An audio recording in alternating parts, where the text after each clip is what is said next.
بسم الله الرحمن الرحيم الحمد لله والصلاة والبركاة على رسول الله وعلى آله وصحابته إلى يوم الدين. عزيزان خوشويستان لبروجي بهاي فرمودا قشنا وخزمتان لفرمودي صدو 45 كبيغمبر صلى الله عليه وسلم فرمودي هذا فرمي من رغب عن سنتي فليس مني. هر كسيك حزو آرزوي لسنتي من نبي ياري لسنتي من دوركيتوا أو نقصاني هي لويك لقل بيامي من عبيد ديار أن فرمودي لولامي پرسیاری ئەو چەند کەسا بوو هاتنە خزمەتی پێغەمبەری خوا هەر یەکە داوای کارێکی کرد کە ئەو هەشە تا بەیانی نەخەوێ و ئەویش زەواج نەکا و ئەویش خەریکی عیبادەت بێ. پێغەمبەری خوا فەرمی سنەتی من وانە کە هەر کەسێک ئاوا واز لەوە بێنێ ینی تەرکی دنیا بکە لەبەر خاتری بە حیساب ئیسلامەتی ئەوە ئیسلام ئەوەی پێ قبوڵ نییە. جاوی کە گرنگە لە فقی ئەم فەرمودەیە چەند شتێکی زۆر گرنگە. یەکێک لەوانە سنەتی پێغەمبەر صلی الله عليه وسلم و پەیامێکی کردداری ژیانە کەواتە ئەم سنەتانی پێغەمبەری خوا پەیامێکە ئەبێ بە کردداری سنەتی پێغەمبەری خوا جێبەجێکرێ و پەیامی پێغەمبەری خوا ژیانی مرۆڤەکانە چونکە ڕازی نەبوو بەوەی کە کەسێک هەر نەخەوێ کەسێک هەر بە ڕۆژوو بێ کەسێک واز لە زەواج و لە ذاتی دنیایی بێنێ پەیامی پێغەمبەری خواوانیە چونکە ژیان ئەوەی پێ وەرناگیرێ و پێ قبوڵ ناکرێ.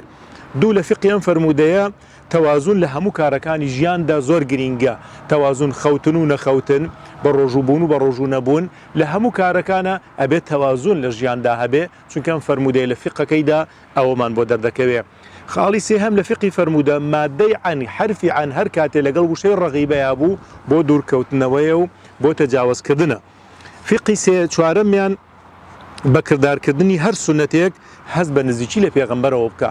هەر کاتێ سنەتێکی پێغەمبەری خوات کرد هەز بکە لە پێغەمبەرەوە نزیکی بە پێچەوانەشەوە. هەر کاتێک کاتی سنەتێک بوو ئەتوانی سنەتێ بکەی و کە نەت کرد هەز بکە کە خەریکە دوورەکەویتەوە لە پێغەمبەر صلی الله عليه وسلم.